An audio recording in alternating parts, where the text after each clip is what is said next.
함께 하나님 말씀 나누기 원합니다. 여러분, 오늘 본문 말씀은요, 사도 바울이 3차 전도 여행 중 에베소 교회 장로들과 고별하며 나누었던 말씀의 내용입니다.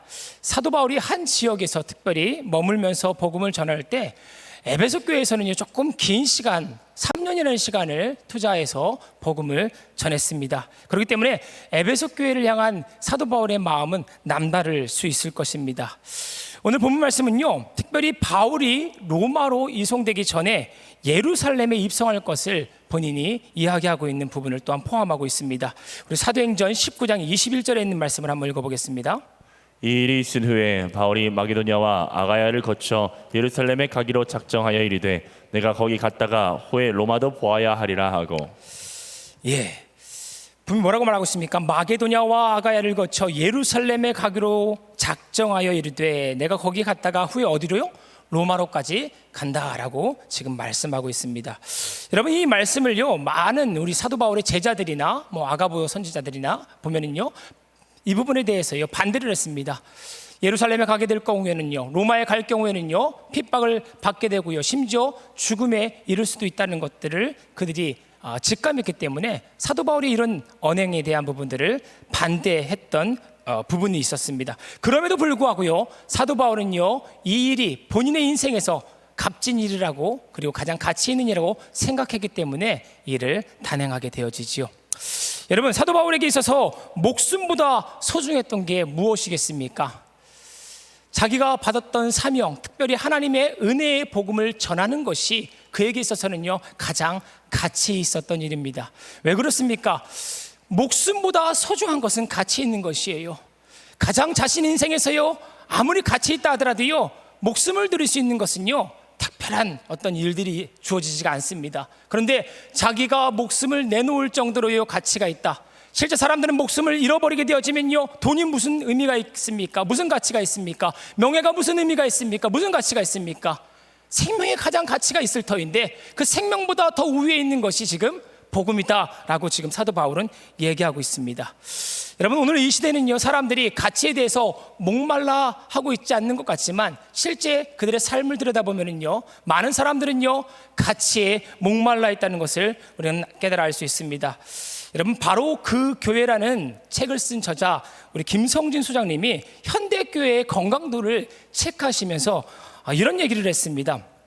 젊은이들이요, 교회에서 하는 헌신, 설교, 헌금, 선교 등의 가치를 못 느끼기 때문에 교회를 떠나는 것입니다.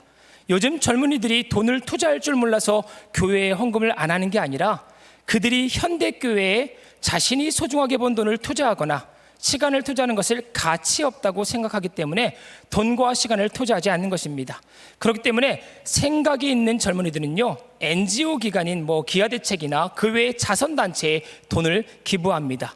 그 이유는요, 말만 많고 행함과 진실함을 잃은 교회보다는 실질적이고 행동하는 단체들이 그들이 볼 때 더 가치 있다고 생각하기 때문입니다 라고 말합니다. 여러분, 오늘날의 젊은 사람들이 교회를 떠나는 이유가 교회가 가치 없다라고 생각하는 그런 경향과 사고가 있다는 것입니다. 그런데 만약 교회가 가치 있다고 그들에게 있어서 교회에 오면 참 좋은 것이라는 것을 그들에게 심어줄 수만 있다면 젊은이들이 우리 교회로 몰려올 줄 믿습니다. 특별히 저희 교회는 젊은이들이 많습니다. 우리 교회에 가치가 있기 때문인 줄 믿으시기 바랍니다. 여러분, 최근에 또 개봉했지요. 지금 예전에 스티븐 스필버그가 제작했던 인디아나 존스 시리즈입니다. 거기 보면은요, 아주 소중한 보물들을 찾아 헤매는 그런 장면이 있지요. 어떤 그 보물이, 그 소중한 것이 가치가 있기 때문에 그는요, 계속적인 여행을 통하여 가지고요, 그 희소성에 있는 물건을 찾아 헤매는 영화를 우리가 볼 수 있습니다. 여러분, 어떤 일에 목숨을 걸고 혼신의 힘을 기울인다는 것은요, 그 일이 가치 있다는 것을 반영하는 것입니다.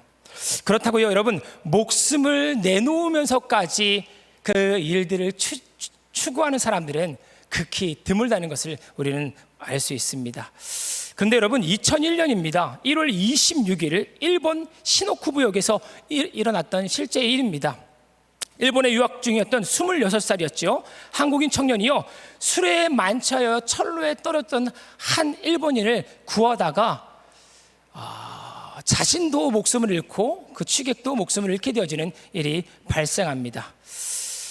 술 취한 승객을 구하기 위해 자신의 목숨까지 던진 살신성인의 한 사람이라는 기사가 떴어요. 그래서 매스컴에서는요, 이 한국 사람에 대해서요 굉장히 존경심을 표현했던 것을 기억합니다.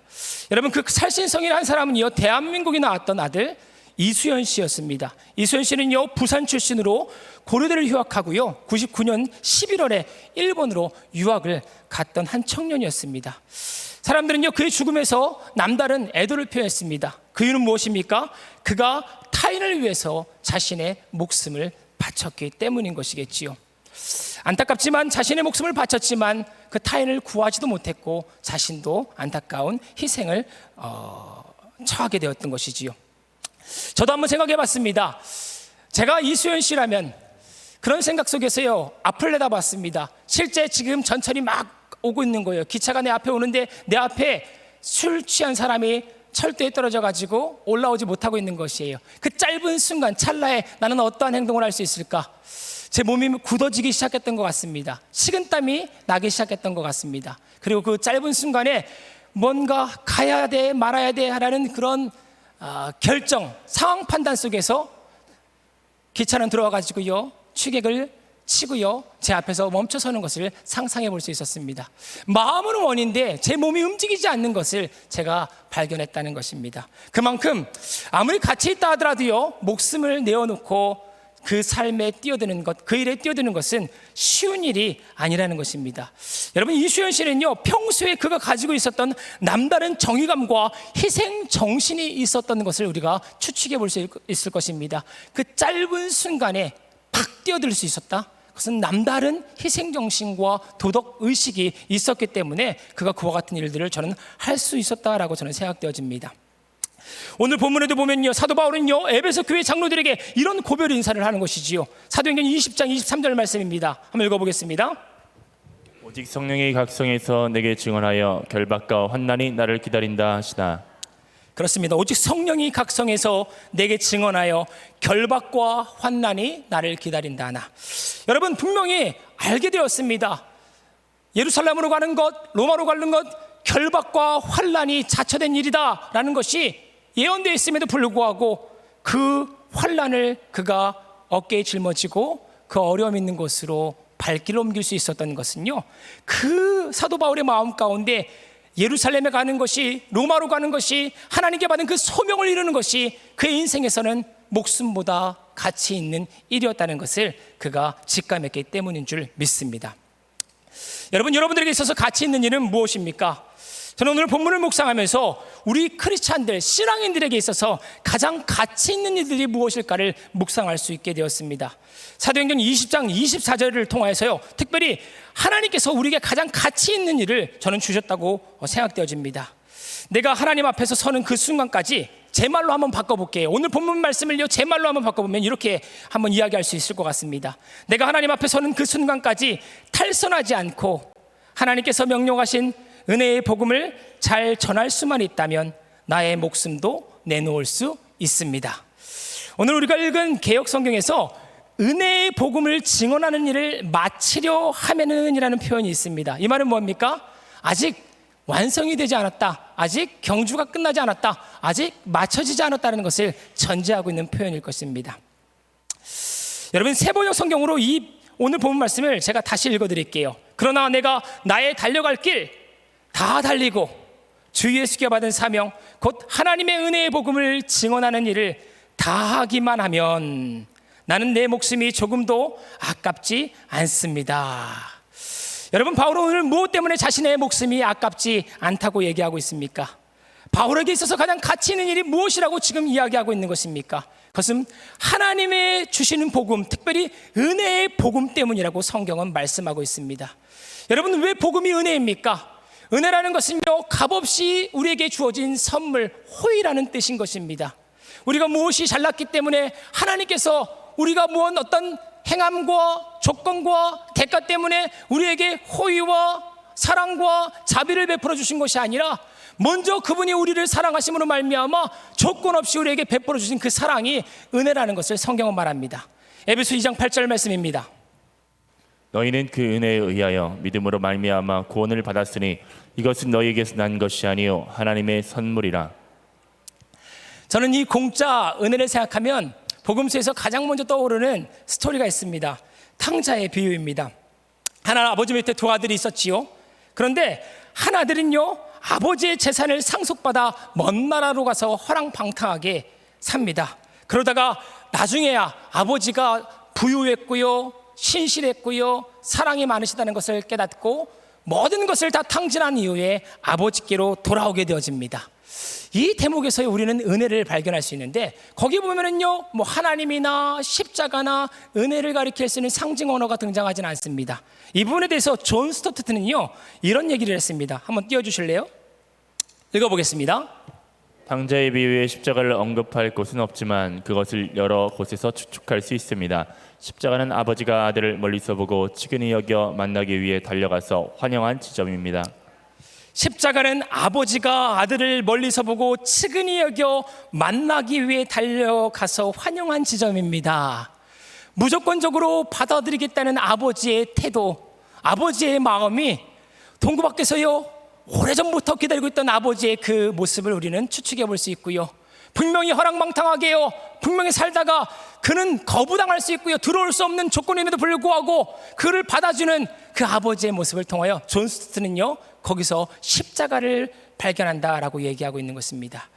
여러분, 사도 바울에게 있어서요, 복음이 목숨보다 가치 있었던 것은 무엇입니까? 은혜의 복음이었기 때문입니다.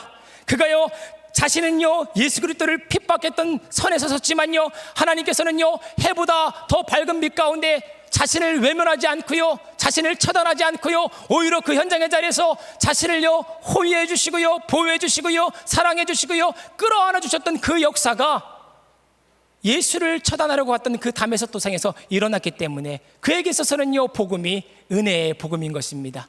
여러분들에게 있어서 복음은 어떻습니까? 하나님께서 여러분들을 위해서 예수를 보내셔서요, 이미 이루신 구원이기 때문에 값이 싼 복음이십니까? 어떤 분에게 있어서는요, 그냥 복음이 값이 쌉니다. 내가 한 것이 없기 때문에. 근데 실질적으로요, 하나님 아버지의 마음을 묵상해 보시기 바랍니다. 그의 눈물을 묵상해 보시기 바랍니다. 아들이 처참하게 십자가 못 박혀 돌아가실 때 참으시는 아버지의 마음과 그 모든 아버지의 뜻에 순종하시는 예수님의 그 모습을 여러분들이 생각할 때, 그 모든 하나님의 은혜와 사랑은 저와 여러분들을 향한 은혜인 줄 믿으시기 바랍니다. 청가람 목사님은요, 그래서 이 은혜에 대한 찬양을 미랄이라는 곡에 이렇게 담았지요. 생명이 또 다른 생명을 낳고 주님 볼 수 있다면 나의 삶과 죽음도 아낌없이 드리리. 죽어야 다시 사는 주의 말씀 믿으며 하늘의 미랄 되어 썩어지리니 예수님처럼 살아가게 하소서. 여러분, 생명이 또 다른 생명을 얻었다, 낳았다. 우리 사도 바울은요, 은혜의 복음으로 말미암아 예수 그리스도의 생명이 자기에게 전이되는 것을 깨달은 것이에요. 값없이 자기에게 주어진 그 하나님의 복음이 자기에게 생명을 주었다는 것을 깨달게 되어진 것입니다. 그렇기 때문에 사도 바울에게 있어서 복음은요, 은혜의 복음이었고요, 그는요, 그것을 알았기 때문에 자기의 목숨을 아까워하지 아니하고요, 가장 가치 있는 을 여기고요, 자기의 목숨을 내어놓기까지 마지막까지 충성 다하여서 감당하고자 했던 것이 은혜의 복음을 전하는 일인 줄 믿으시기 바랍니다. 여러분들이 그것이 가치가 있다면요, 그 일에 여러분들의 시간과 지혜와 물질을 투자해 보시기 바랍니다. 사도 바울은요, 자기가 생명을 얻었기 때문에 그 은혜의 복음을 증거하는 일이 또 다른 누군가에게 생명을 줄 수 있는 일이라는 것을 깨닫게 되었던 것이에요. 눈을 열어주었습니다. 생각을 밝혀줬습니다. 귀를 열어주었습니다. 가치관과 세계관을 변화시켰습니다. 어디서 와서 이 땅에서 무엇을 하다 어디로 가야 되는지 그는 시대 정신을 깨닫게 되었습니다. 역사 정신을 깨닫게 되었습니다. 그것에 대해 너무 감사한 거예요. 시간을 허비하지 않아도 되는구나. 하나님이라는 분이 계시는 거구나. 하나님은 살아계시는구나. 하나님은 경륜자이시구나 라는 것을 그는 깨달았던 것입니다. 저와 여러분들이 그 사도 바울과 같이요, 우리의 달려갈 길을 마치기 위해서, 가치 있는 일을 위해서 헌신하기 위해서는 무엇을 해야 될까요?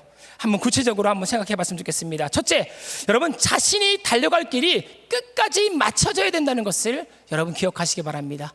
내가 마지막까지 끝까지 내가 달려갈 길을 맞춰야 될 때는 하나님의 은혜가 필요하다는 것을 여러분 상기하시기 바랍니다. 그냥 가만히 있으면 저절로 가겠다, 맞습니다.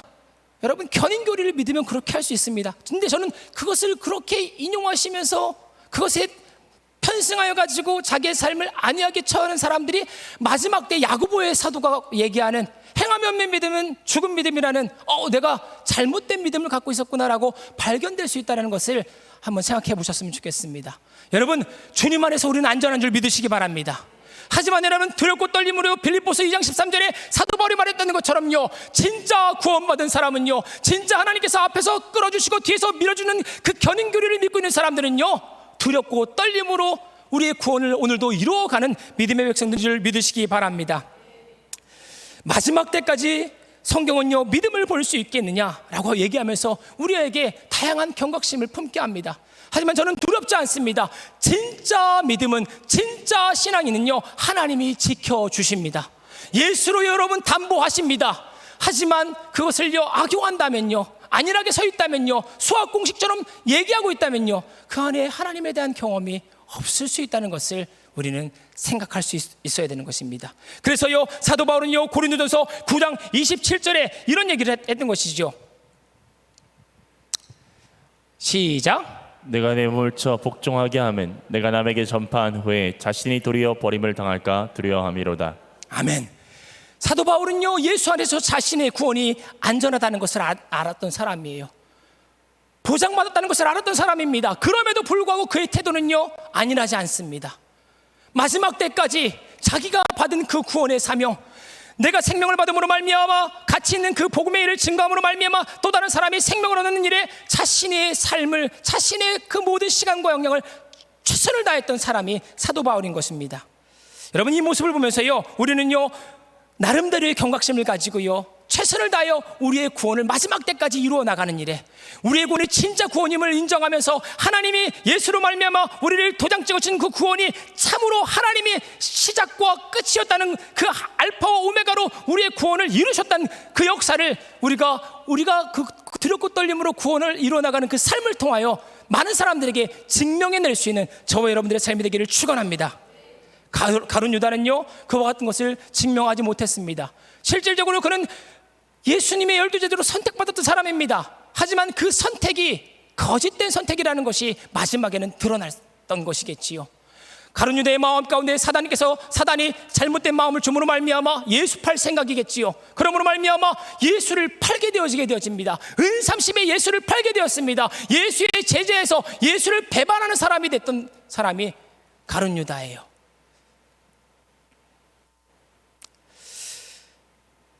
유다뿐이겠습니까? 성경에는요, 다양한 사람들이 하나님의 마음을 가지고 믿음으로 시작했지만 그 끝이 성령으로 끝나지 않게 되어지는 말로를 보게 되어집니다.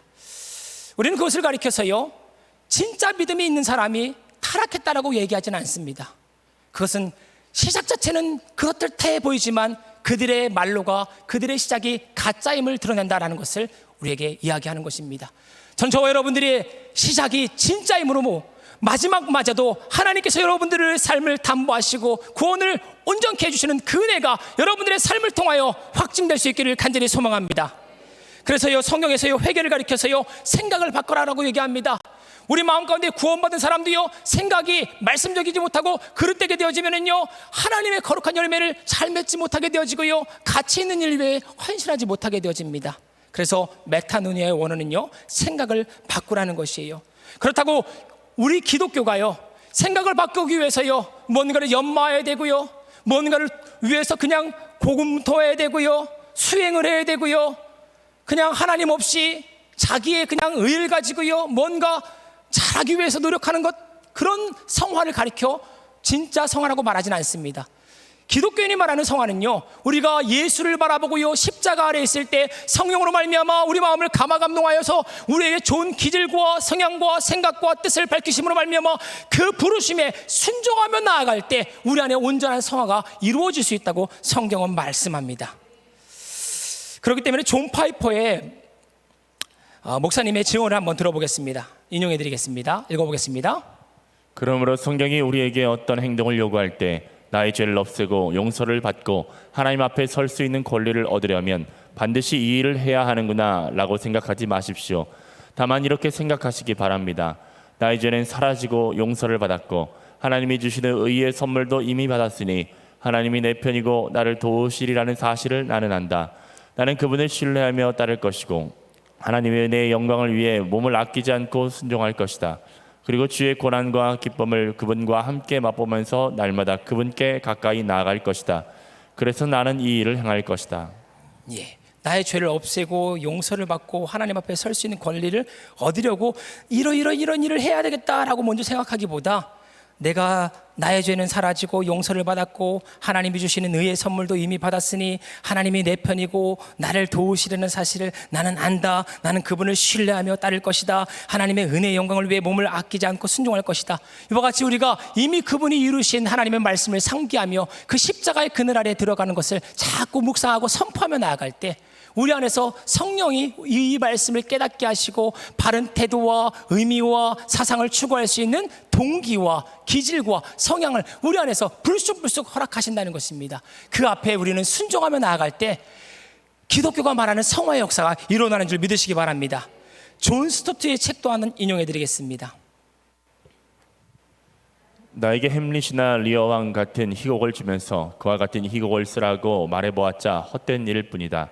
나는 할 수 없다. 나에게 예수님의 삶과 같은 삶을 보여주면서 그렇게 살라고 말한다면 그것도 헛일일 뿐이다.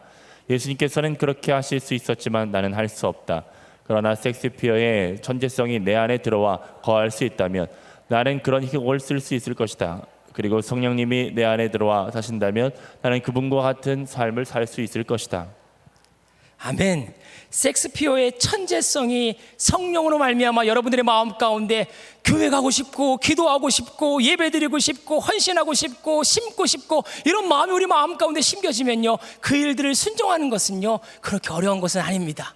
왜? 우리가 구원받은 자녀이기 때문에. 하지만 그 심겨짐이 없이 내가 그냥 억지로 교회 가려고 하고 그러면 천국 갈 것 같고 그렇게 해야 될 것 같고 그렇게 해야 될 것 같고 의무감으로요 그 일들을 감당할 때는요, 자기가 하나님 앞에서요 자기 의를 가지고 그 일들을 추구하려는 자신을 발견함으로 말미암아 그 마음 가운데 헛됨과 허무함이 발견될 수 있다는 것을 이야기하는 것입니다.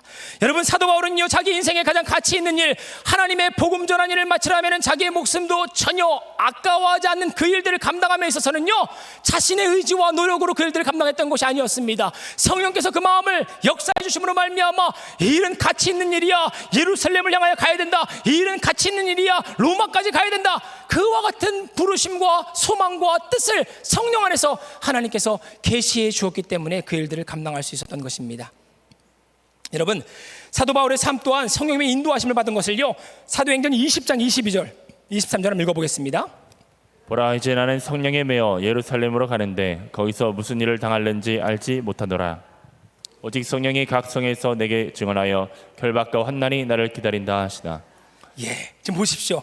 성령에 매여 예루살렘으로 가는데, 사도 바울이 예루살렘에 가는 것은요 자기의 의지와 의도 아니었습니다. 성령에 매였다고 얘기하고 있습니다.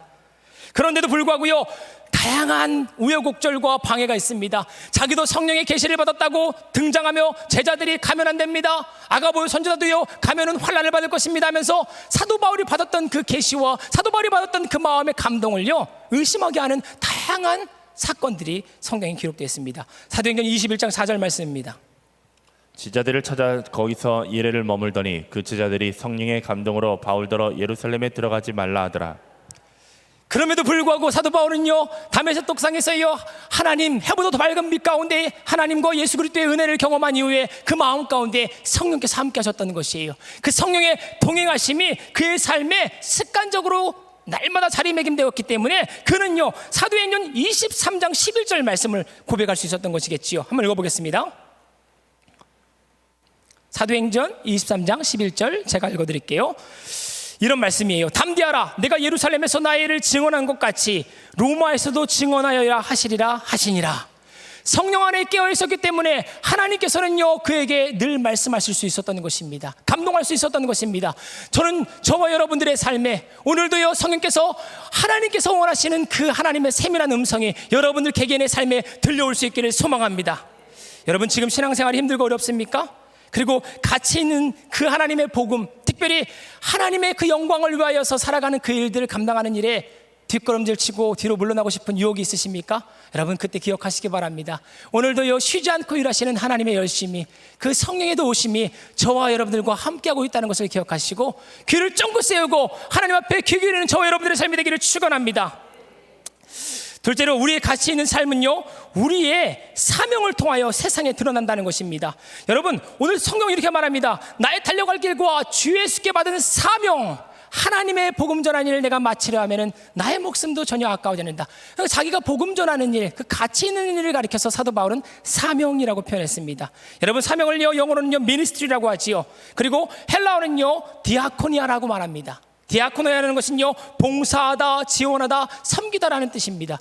여러분 우리의 사명은요 봉사와 섬김 그리고 지원하는 일에 연관이 있다는 것이에요. 하나님께서는요 또 다른 생명을 낳는 일, 내가 생명을 받음으로 말미암아 여러분들의 오늘의 시간 씀과 지혜와 물질과 건강이 투자되는 그 곳곳마다 봉사되어줌으로 말미암아, 헌신되어줌으로 말미암아, 투자되어줌으로 말미암아 많은 사람들이 섬김을 받음으로 말미암아 그들이 섬김의 자리에 서게 되어지고, 그들이 봉사를 받음으로 말미암아 그들이 봉사의 자리에 서게 되어지고, 그들이 헌신을 받음으로 말미암아 헌신의 자리에 서게 되어지는 그런 선순환의 역사가 여러분들의 소명을 통하여 나타나길 원한다고 성경은 말씀하고 있는 것입니다. 여러분 이 일들을 감당했던 사도 바울은요 에베소 4장 11절 12절 말씀에 이와 같은 깨달음을 그가 얻었던 것이겠지요. 한번 읽어보겠습니다. 그가 어떤 사람은 사도로, 어떤 사람은 선지자로, 어떤 사람은 복음 전하는 자로, 어떤 사람은 목사와 교사로 삼으셨으니 이는 성도를 온전하게 하여 봉사일을 하게 하며 그리스도의 몸을 세우려 하심이라. 성도를 온전하게 하는, 봉사일을 하게 하며 그리스도의 몸을 세우는 일에 어떤 사람은 사도로, 어떤 사람은 선지자로, 어떤 사람은 복음 전하는 자로, 어떤 사람은 목사와 교사로 여러분 사명을 받고 부름을 받았다는 것입니다. 여러분 사명이라는 것 자체는요 무슨 목사님들만 받는 것은 아닙니다. 우리는요 다 거룩한 사명을 받은 자라는 것을 베드로전서 2장 9절 말씀 이렇게 우리에게 증언합니다. 그러나 너희는 택하신 족속이요 왕같은 제사장들이요 거룩한 나라요 그의 소유가 된 백성이니 이는 너희를 어두운 데서 불러내어 그의 기이한 빛에 들어가게 하시는 이의 아름다운 덕을 선포하게 하려 하심이라. 우리가 어두운 곳에서요 하나님의 섬김과 하나님의 헌신과 하나님의 후원으로 말미암아 생명을 얻었다는 것은요 여러분 하나님의 사명으로 말미암아 우리가 사명자가 되었다는 것을 말씀하고 있는 것이에요. 교황만 아니면요 목사님들만 그런 사명자가 아니라 왕같은 제사장, 예수 그리스도를 믿는 모든 사람들은요 신약 백성들은요 왕같은 제사자로 사명을 받은 줄 믿으시기 바랍니다. 여러분 가정 안에서요 주부는요 사명을 가지고요 자녀를 섬길 수 있기를 소원합니다. 어떻게 섬겨야 됩니까? 그 섬김으로 말미암아 자녀가 또 다른 누구를 섬길 수 있도록 예수의 정신을 불어넣어 주시기를 소망합니다. 예수의 사랑을 불어넣어 주시기를 소망합니다. 성령의 정신을 불어넣을 수 있기를 소망합니다. 여러분 그것이 사명이라고 성경은 말씀하고 있는 것이에요. 그런 의미에서 조금 더 구체적인 사명에 우리 마음이 어떻게 와닿을 수 있을까? 빌립보서 2장 13절은 이렇게 얘기합니다. 너희 안에서 행하시는 이는 하나님이시니 자기의 기쁘신 뜻을 위하여 너희에게 소원을 두고 행하게 하시다니. 기도하면 예루살렘이 보이고 기도하면 로마가 보였던 것, 하나님께서는 자기의 깊으신 소원을 그 마음에 염원하는 마음을 주심으로 말미암아 사명을 확인케 한다는 것입니다. 여러분의 마음 가운데 주어지는 그 뜨거움이 있을 것입니다. 그 관심사가 있을 것입니다. 그 마음됨이 있을 것입니다. 작게 시작될더라도요 기도하면요 마치 누룩처럼요 커지는 것이 사명인 줄 믿으시고요 그 부르심과 사명에 순종할 수 있는 저와 여러분들의 삶이 되기를 소망합니다. 마지막으로요 알츠하이머 병을 앓았던 배우 김혜자 씨가 중앙일보와 인터뷰한 내용을 여러분들에게 읽어드리고 마칠게요. 저는 매일 죽음을 준비하며 삽니다. 영정사진도 준비해 놓았죠. 임종의 순간에 얼마나 소유했고 성공했느냐가 아니라 얼마나 사랑했느냐로 평가받고 싶어요. 전 세계 빈곤 아동의 엄마로서 김혜자의 마지막 소원은 무엇일까? 만일 내가 비라면 물이 없는 곳으로 갈 겁니다. 만일 내가 옷과 음식이라면 세상에 헐벗고 배고픈 이들에게 제일 먼저 갈 겁니다. 그녀는 아프리카에서 가서 봉사하고 온 이후로 그곳에서 만난 아이들과 사람들이 눈에 밟혀서 잠을 이룰 수가 없었습니다. 그 아이들이 자꾸 생각나고 눈에 밟혔던 것입니다. 이것이 김혜자 씨에게 주신 하나님의 사명 아니겠습니까? 그녀는 매달 아프리카의 아이들 103명에게 1인당 매월 3만 원씩 후원을 하고 있습니다. 여러분 사명은요 우리가 하나님의 그 복음 가치 있는 일들을 잘 감당하고 있다는 것을 여러분들의 사명을 통하여 하나님은 드러내기를 원하세요. 여러분들이 이 일이 가치 있다, 가치 있지 않다라는 것을요, 그냥 가만히 있으면요, 예수의 그 보화가, 예수의 그 아름다움이 세상 사람들에게 드러나지 않습니다. 근데 여러분들이 사명자의 삶, 특별히 여러분의 마음 가운데 감동이 되게 하시고요, 부름받은 이후에, 생명받은 이후에, 예수 중심으로 살아가는 그 삶 이후에 여러분들의 마음 가운데 뜨겁게 주어지게 되어지는 그 마음 속의 부르심, 그 부르심은 각양각색 다양할 것입니다. 그 부르심에 여러분들이 순종하면요, 세상 사람들은요, 야, 복음의 가치, 하나님의 가치를 깨달을 줄 믿으시기 바랍니다. 그래서 생명을 낳고 또다시 생명을 낳게 하시는 그 복음으로 말미암아 많은 사람들이 그 가치 있는 일에 편승하여서 하나님의 나라는 확장될 줄 믿습니다. 기도하시겠습니다. 사랑의 하나님, 감사합니다. 하나님의 도우심과 은혜 속에서 우리는 주님을 바라볼 뿐입니다. 그런데 매일매일의 삶 속에서 하나님, 다양한 우여곡절들이 있습니다. 사명을 받은 것 같지만 삶의 현실은 녹록하지 않아가지고 뒤로 물러날 때가 많습니다. 그럴 때마다 하나님의 말씀을 기억하게 하시고 알파와 오메가 되시고 처음과 나중 되셔서 우리의 구원과 성화와 영화를 담당하시는 하나님의 그 은혜를 기억하며 우리가 가치 있는 그 일에 우리의 전심전력, 우리의 인생을 드릴 수 있도록 은혜 내려 주시옵소서. 주께서 함께 하실 것을 바라보며 예수님의 이름으로 기도드립니다.